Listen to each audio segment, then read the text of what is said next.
आज हम पढ़ेंगे द्विघात संकलन। द्विघात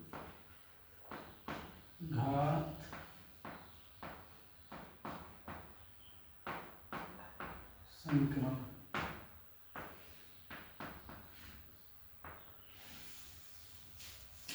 द्विघात का मतलब ये होता है कि जिसपे घात यानी जो दिया गया हो, जिस संख्या का घात कितना हो, 2 हो, तो कहलाता है द्विघात संकरण। द्विघात संकरण का मतलब नहीं कि वो 2 बार घात खा जाए। वो संकरण जो 2 बार घात खा जाए द्विघात संकरण, ऐसा बात नहीं है। द्विघात में लिखा गया है द्विघात यानी घात को खाना, ऐसी बात नहीं है। उसका मतलब होता है कि ऐसा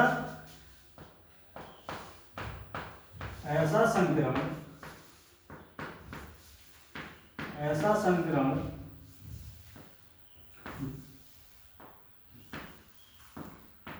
जिसमें दिए गए चर का घात उच्चतम घात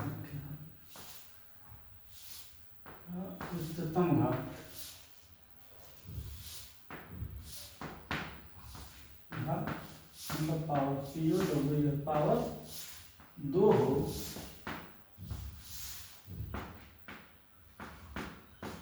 से द्विघात संकरण कहते हैं।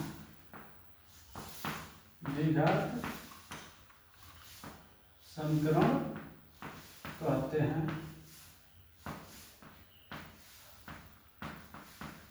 द्विघात का जो व्यापक रूप होता है, द्विघात संकरण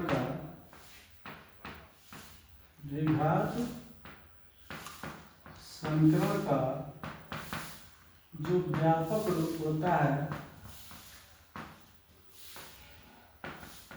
वह है ax² bx + c = 0, जहाँ a, b तथा c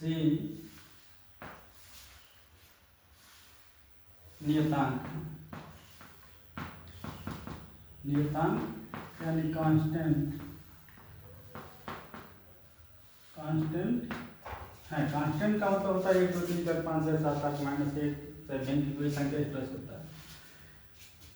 और उदाहरण हम ले लेते हैं। इसका उदाहरण हो जाता है 4x² + 3x + 8 = 0, 9x² + 6x + 2 = 0, 7x² - 4x - 3 = 0। ये सब द्विघात के द्विघात संकरण के उदाहरण है। इसी का घात कितना जहां पे लिख लीजिएगा, एक चीज बताएं, जो ABC है, ABC में तथा यहाँ पे लिखना तथा a ≠ 0 यानी a का मान 0 नहीं होना चाहिए। यदि a बराबर 0 हो जाए, यदि a बराबर क्या हो जाए, 0 हो जाए, यानी 0 के बराबर हो, तो यहाँ पे 0 हो जाएगा। यहाँ पे कितना हो जाएगा, 0। यहाँ पर जाएगा कहते a वाला पद जो है कि समाप्त हो जाएगा, बच जाएगा bx + c = 0। यह हो जाएगा रैखिक संकरण। क्या हो जाएगा, रैखिक संकरण, लीनियर इक्वेशन, रैखिक संकरण हो जाएगा। और इसमें जो x के मान प्राप्त होंगे, इसमें 1 मान प्राप्त होंगे, इसमें जो x के मान प्राप्त होंगे, इसमें 2 मान प्राप्त होंगे। ये होता है द्विघात संकरण में जो दिया गया चर होता है उसमें दिए गए चर के 2 मान होंगे और रैखिक में दिए गए चर का 1 मान होंगे।